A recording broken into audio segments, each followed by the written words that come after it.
Okay, so we are going to start this final session of today's program. That it was pretty intense. We envisaged to finish at 6:30 or something like that.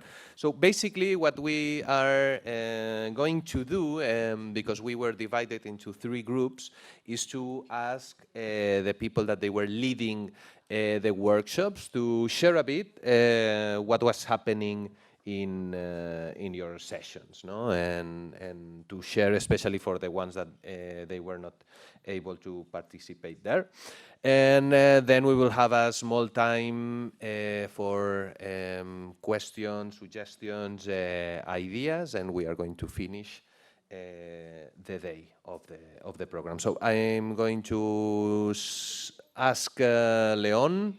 If you can, look at it, the modern technology, eh? No, the PowerPoints are done automatically. So, can I hire you to? Well, I think that you need to hire Fede, it's the techie person. So, Leon, the floor is yours. So I'll be brief. I know it has been a long day. So my position as a representative of the World Jewish Congress to the United Nations, we have to fight, like a big priority of the Jewish world today is the fight against anti-Semitism. But the fight against anti-Semitism doesn't come without fostering Jewish life and empowering local Jewish communities. And a big part of what I try to do is create links between diplomats, policymakers, multipliers, and the local Jewish communities, to empower the local Jewish communities and give them more tools. So I presented a project we did last September, where we organized a visit to the Great Synagogue of Geneva in cooperation with the local Jewish community and some 40 ambassadors from the United Nations and diplomats. And it was a very successful visit. We had a bit of Jewish food, and then a lecture by the director, Elias Frizas, who's here with us, about the history of the community and basic principles of Judaism. People had the opportunity to ask questions. For many of them, it was the first time they came in a synagogue, and then we had the concert, etc. So I presented this as a pilot program that could be easily replicated in different cities around Europe to engage with local diplomats and local policymakers, and how you can leverage then these relationships for your own then projects. And I was very surprised, and I will conclude with this, that we heard from around maybe 10, 15 participants from the workshop, and all share testimonials about how they work and their experiences and how they want to continue working on leveraging all these international actors and other resources.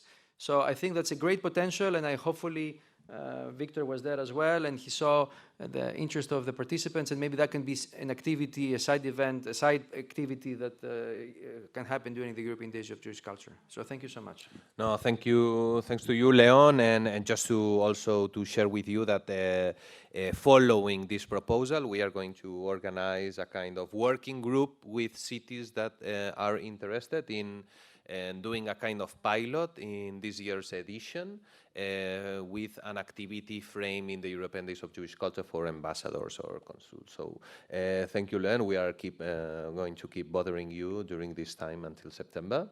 Only until September? Only until probably not. But thank you again. Thank you again. It was a great honor to have you here. We are going to continue with Olga Lempert from the National Library of Israel. So, Olga, can you tell us a bit what was happening in your workshop? Apparently what was happening is we were being pursued by paparazzi, but as Victor said, I am Olga from the National Library of Israel, and together with my colleague Caron, whom you saw speak earlier today, we ran a session where we spoke about the way we see memory in our domain, which is material culture and heritage. So we spoke a little bit with our participants about the types of material heritage that can represent memory on an individual, familial, communal, municipal, and national level.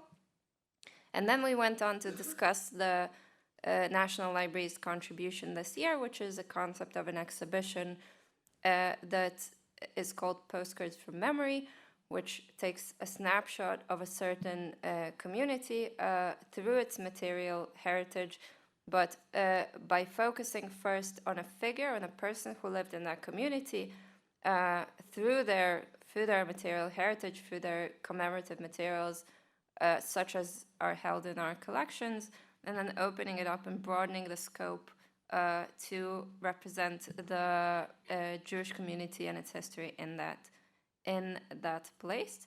And we also spoke about the fact that we want to leave room in this process for everyone. And of course, we're not going to be able to represent all of the participating communities just because, to our great delight, there are so many. So we are planning on creating an empty template which you will be able to fill after the model of the rest of the exhibition to represent your own community and an interesting figure. We thought Jewish, but Dina brought up that it doesn't have to be a Jewish figure. Somebody who affords us this glimpse into the life of the Jewish community through material heritage. And I think Polly raised this lovely idea that whoever takes on this challenge and fills this empty template should send it and share it with everyone else. And so in the end, we will end up with an exhibition that's only partially created by the National Library of Israel and to a great extent created by you together as a shared project. That's, I think, about it. Thank you so much, Olga. That's very cool. That's very cool. So, well, thank you, Polly. Thanks again, Olga and Caron, for leading this workshop. And the last workshop was led by Helise and Andrei, and it was an open debate session around the question of can we remember together? A very revealing title to start with. So, Helise, Andrei, the floor is yours. Hello. Hi. So thank you. I'm very excited to hear from Olga and Leonel about all these other pieces. I should talk like this. Yes, I know. This is why I don't use a microphone, because I use we all do this, right? So, anyway, so I'll try to focus my mouth here. So first of all, it's nice to hear the parallel workshops. We chose, we started with an examination, a kind of a very informal examination of the concept that we find in the Bible about how we keep or remember Shabbat. And we took the two lines. One says, Zachor et Yom HaShabbat, you should remember Shabbat. And the other is Lishmor, to guard Shabbat. And so we started our conversation as, how do we interpret those words?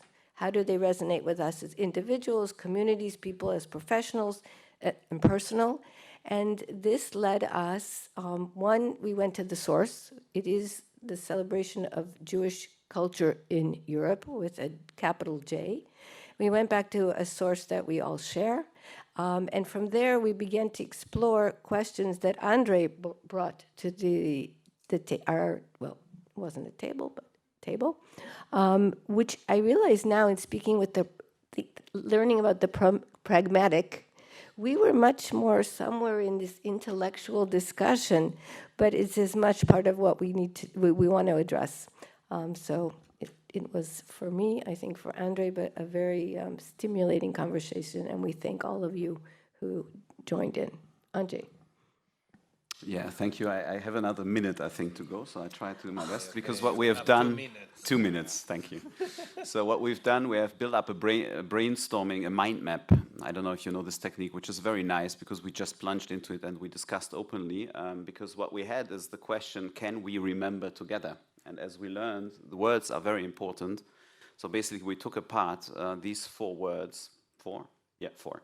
Can we remember together? And we started with what means can. And we had these discussions during the morning, and we came to the point that we said we are often imposed by the politics actually to remember together, which gives a very uncomfortable feeling. I take this out of the round, but actually we came to the end, we should actually try to remember together, to tease that, to open the doors, to allow it to happen. And together means Jewish and non-Jewish people together.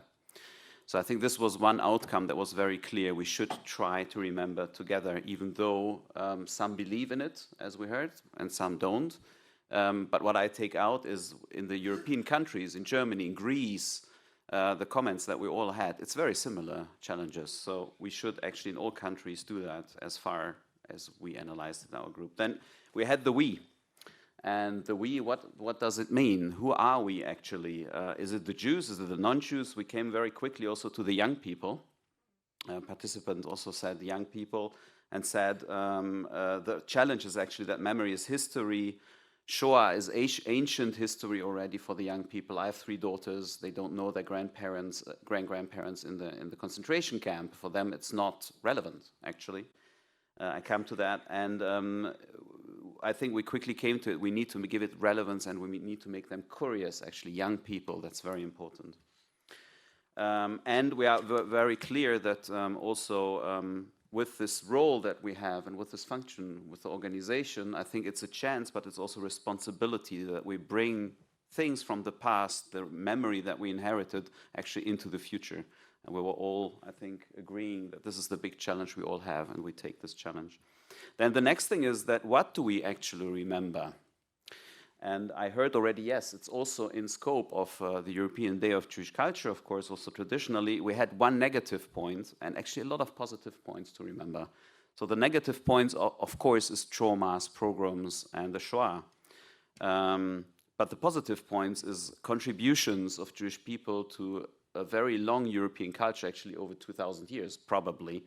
The survival of Jewish people, turning the negative into the positive, was also said. Despite the Shoah, we are still here and we are alive, and we have children who make the future. We have a heritage to bring also, also European heritage. I'm reading this off because it's not my ideas, of course.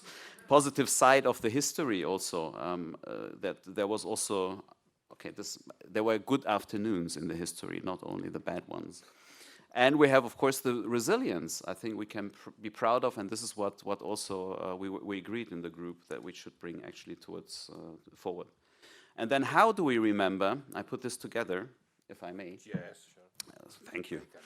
You stop me if it's too long. Empathy is a very big thing. A lot of comments were coming, and we heard out that this is like this meeting a Jew in person, for example, is very important. Many non-Jews didn't meet Jews in person. In Greece and in Germany as well, I can tell you. The celebration, we talked about memory as a celebrating memory, which I found a very interesting concept. Self-reflection, that we learn also the people in memory, we learn through self-reflection, that was a comment, and self-development.